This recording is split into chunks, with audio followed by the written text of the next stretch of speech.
नाज़रीन आदाब, आप देख रहे हैं इकरा उर्दू न्यूज़। मैं हूँ हैदर अली। मुल्क के 4 रियासत कर्नाटक, असम, तमिलनाडु और मगरबी बंगाल में होने वाले इंतखाबात में किसान मोर्चा ने मरकजी मोदी सरकार को घेरने की तैयारी शुरू की।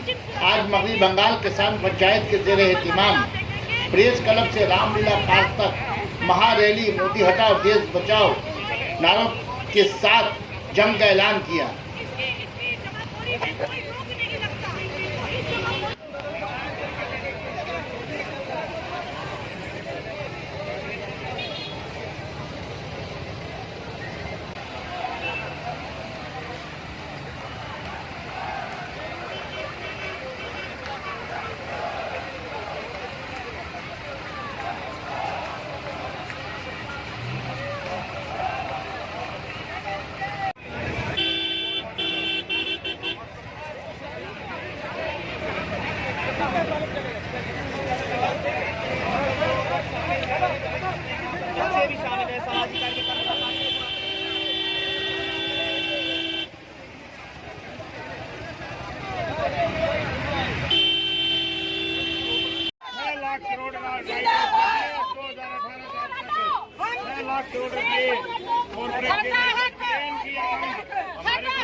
यहाँ से दौड़ो,